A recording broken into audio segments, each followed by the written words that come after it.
Now here, moistening my palette and first grabbing acrylic color, sap green, emerald green, lemon yellow and black. Taking my liner brush number 2, picking and mixing with emerald green, just load the paint with my brush, start first and here, trunk of pine tree and just here from top to downwards, drag it vertically. Once finishing off trunk of tree and just next going to be using my stiff bristle fan brush, picking some emerald green, some sap green and little black, mixing well together. First hold the fan brush vertically and gently. Let's start right here at the top with light tips and here you will enter with the big blobs of paint. Don't press the brush too hard, just tape move right and taping move left. Keep the brush strike little ergonic way and just loosely. Just I am going to create and go on to very tip of the bristles to touch the canvas and creating those little broken little tabs and limbs strips a bit from side to side. Just as we move downward, then the shapes get wider. These pine trees act as a strong supporting elements of this art painting, and the pine trees are going to hide with foggy effect. So here these are the main subject for us.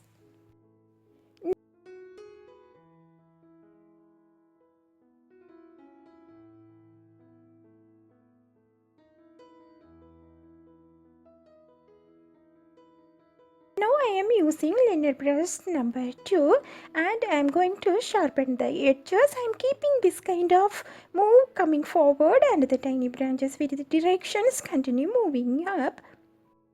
Just giving a little amount of pressure to create the tiny branches with a little movement. Observe your painting and add more elements, texture, refine edges, small details like footprints, a few scattered falling snowflakes by flicking watered down white paint on canvas. Making large and small horizontal and vertically brush strokes with different pressure in your painting.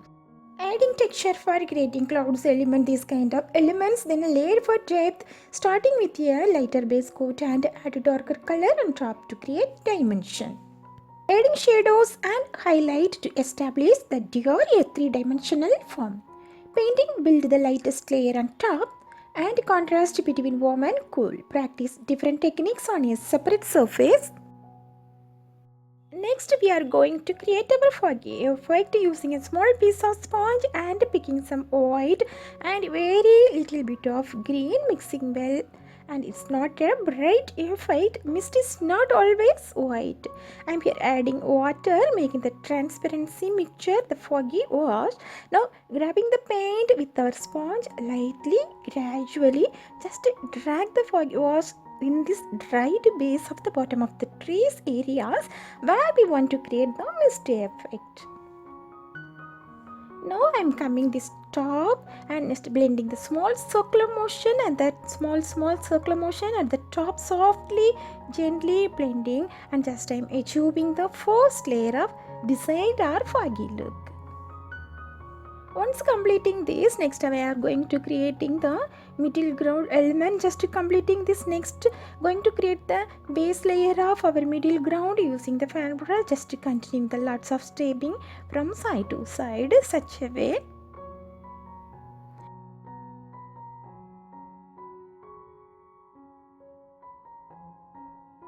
In this middle ground, I am going to make some different colorful pine trees, and just I am going to the zero fan brush, and for making our foliage, repeat the same process which created already for our pine trees.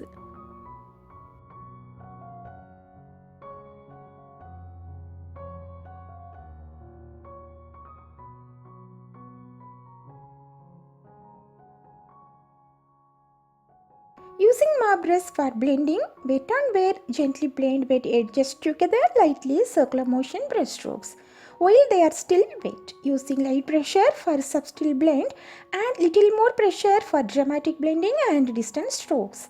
Dry brush blending, important to keep mop brushes dry, and once applying color, then lightly drag the dry mop brush with lesson pressure to soften any harsh lines.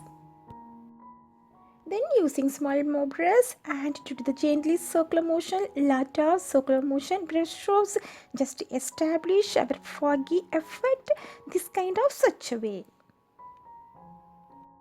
Few points I am going to share here when creating a foggy misty effect with acrylic paint. Always avoid to applying paint too thickly. If you apply thick layers, there is a lack of luminous when see-through quality of fog. So make sure that try to build up the layers effect through multiple thin scumbling layers. When you establish fog layers and the elements of background, let each dry completely before adding the next one. Second one, don't let the fog to hide the image of the elements.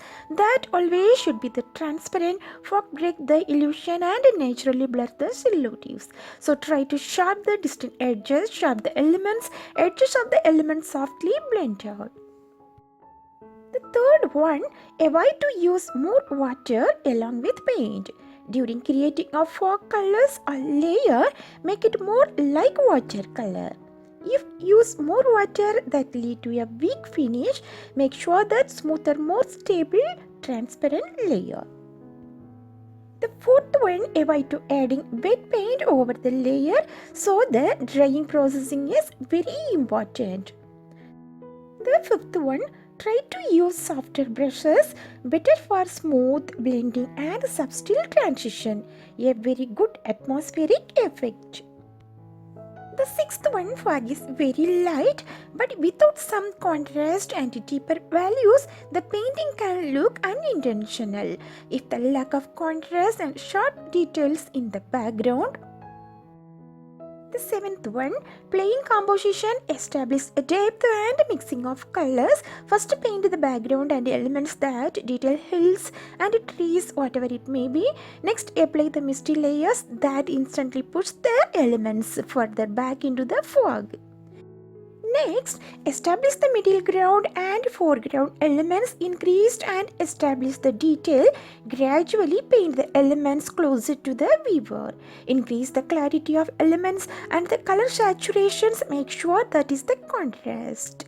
Next, make the fog layers and elements where meet the fog layer. Taking my liner brush number 2, just load the paint with my brush. Start first and here trunk of paint tree and just here from top to downwards drag it vertically here, and next one near to this step by step the line little can be slightly irregular for more natural look.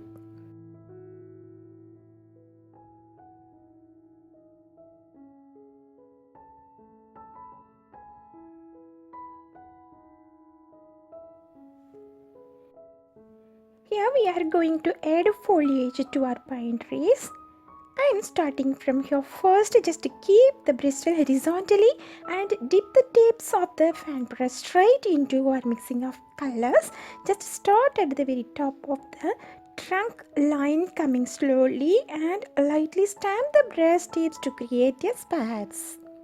Here creating the narrow top for the tree, gradually coming downwards to the zigzag motion.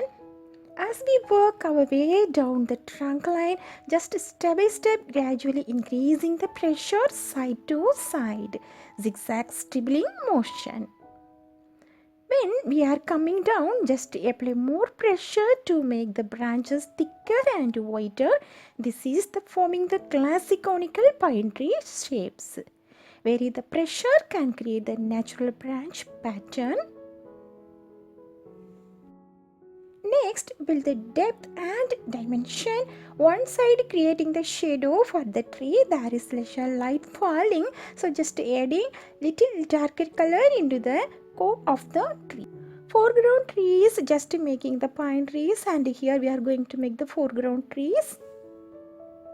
Now take your time to observe your project. Just soften hard edges between dark and mid tones. Always rinse your brush and remove excess of paint. We are creating tiny branches and tiny details. Use your liner brush for observe main shapes. Always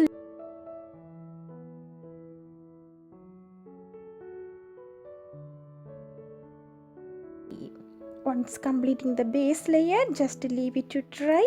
Next, after drying base layer, just we can add the highlighting with the light green where the light would hit. I painted the entire canvas white. The secret to the compelling foggy scene is layering. Ensure there is elements are dry before moving on to the next step. Mixing of the fog wash, mixing some white acrylic with very little bit of black, mixing well, then adding the water ratio, paint 1:water 5. So 1:5 ratio for waterly fog wash. The goal is a waterly, so vacuum wash, or you can use a glazing medium.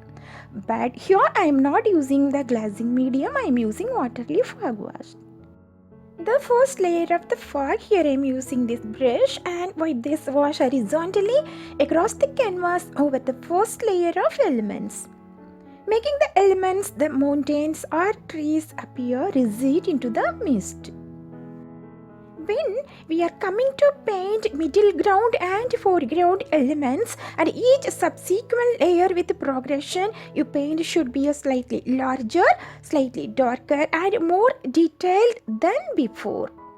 Positional slightly lower on the canvas, this is closer to the viewer. Make sure that each layer of trees is dry before applying the next fog wash. Always final layer should be contrast and focus when we paint the foreground trees by using our darkest mixture than before. There should be the largest and darkest elements in our painting. Keeping the details in branches and leaves, texture of leaves using dabbing touch and dark green onto the leaves to give them more dimension.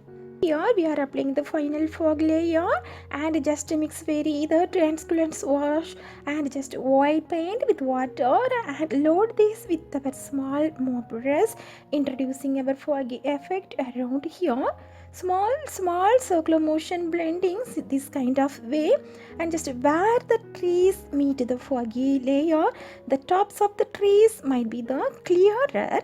The foreground elements should have the most detail against the fog with dry brushing techniques, and first layer of this tree is completely dry well. Adding final details and highlighting, consider the light source using the soft highlighting where the light source might penetrate the mist, and the cooler tones for shadows, depth of our painting. Adding final detail and very subtle wash of the waterly fog, wash around the base of the trees and near the ground to make it everything together. Always ensure that base layer is completely dry before applying the fog wash. Mixing the fog wash should be thin and semi-transparent, and be thin and semi-transparent. Make sure test it on a separate surface to ensure the underlayer can still see through it. We can dip our brush into the dilute fog, wash it, remove and wipe off most of paint on paper towel or rag. The key is to have very little fog wash on the brush or sponge for a translucent effect. Applying light pressure while creating our painting. When we build up the fog layer gradually by using a dry brush or scumbling techniques, no need harsh details, just lessen pressure and gently apply the paint to the canvas to creating fog layer by using small light circular motion or horizontal strokes. The fog is naturally thickest and closest to the ground, so establish little more layer at the bottom of our composition.